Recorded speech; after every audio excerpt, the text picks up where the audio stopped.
अस्सलाम वालेकुम नाज़रीन, दुनिया इस्लाम से मिली वॉइस के खुसूसी बुलेटिन आलमी शब-ओ-रोज़ में आपका खैर मक़दम है। मैं अब्दुल वहाब। आलम इस्लाम के पस मंज़र में हम निहायत अहम ख़बरों को तफसील से देखेंगे, लेकिन उससे क़बल डालते हैं एक नज़र इन ख़बरों की अहम सुर्खियों पर। डॉक्टर असरार अहमद का चैनल बंद करने पर यूट्यूब पर मुतासिबाना यहूदी पॉलिसी का इल्ज़ाम, बताया इस्लामोफोबिया की बदतरीन मिसाल। रूस ने यूक्रेनी शहर ओडिशा में किया हमला, बूजा इलाके में 400 से ज़्यादा अफराद की मिली नाशें।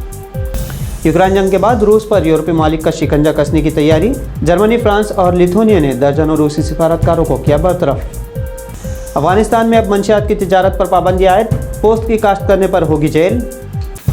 और श्रीलंका में महंगाई के खिलाफ एहतजाज में शिद्दत, मुजाहिरों के बाद श्रीलंकन काबीना ने दिया इस्तीफा।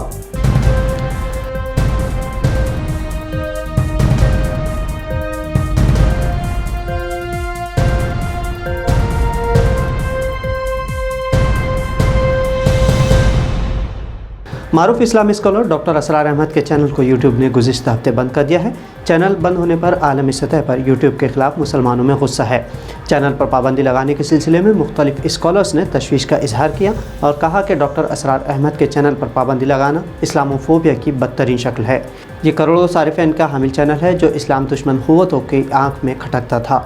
डॉक्टर असरार के चैनल के एक पार्टनर आसिफ हमीद ने बरतानवी नशरियाती इदारे BBC से बात करते हुए कहा कि ये तो ऐसा है जैसे PUBG गेम देखकर वालिदैन को मारने वालों के ज़िम्मेदार PUBG बनाने वालों को करार दिया जाए, या हॉलीवुड की फिल्में देखकर कोई अक़दाम लेने वाले का ज़िम्मेदार फिल्म बनाने वालों को समझा जाए।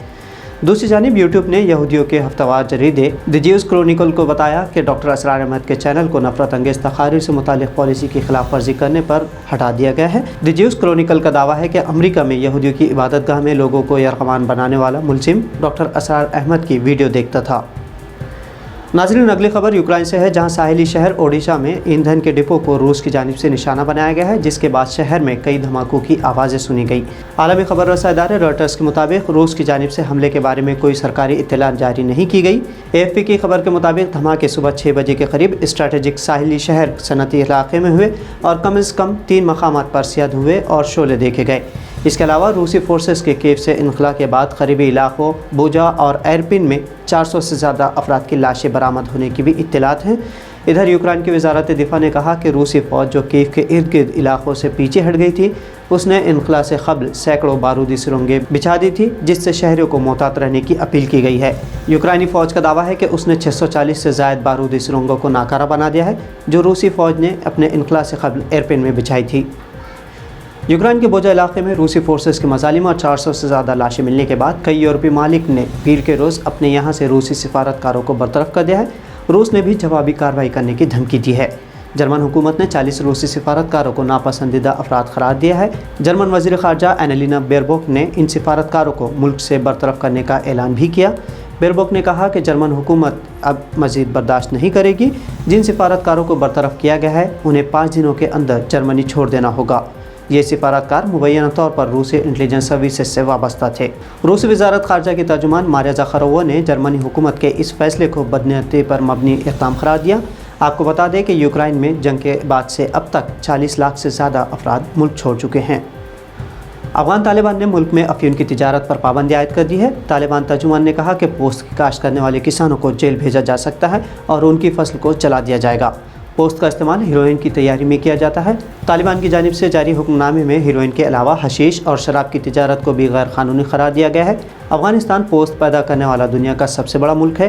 कई किसानों के लिए अफ़ीम की काश्त रोज़गार और आमदनी का अहम ज़रिया है।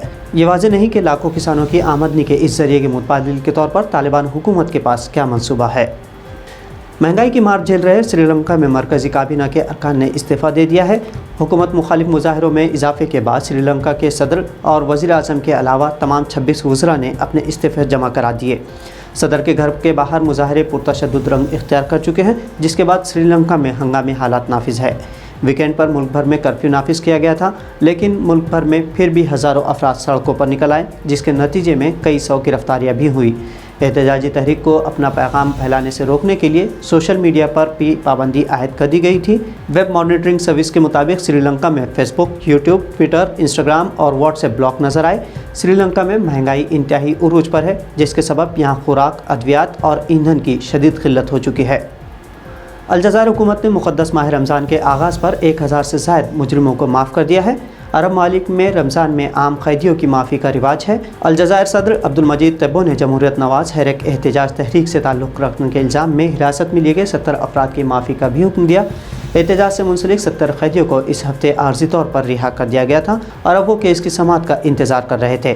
حریک احتجاجی تحریک کا آغاز 2019 کے اوائل میں ہوا اور اس نے شمالی افریقی ملک کے بڑے شہروں کو ہلا کر رکھ دیا تھا۔ اس تحریک سے بالآخر طویل مدتی صدر عبدالعزیز بوتفلیقہ کو استعفیٰ دینے پر مجبور کر دیا تھا۔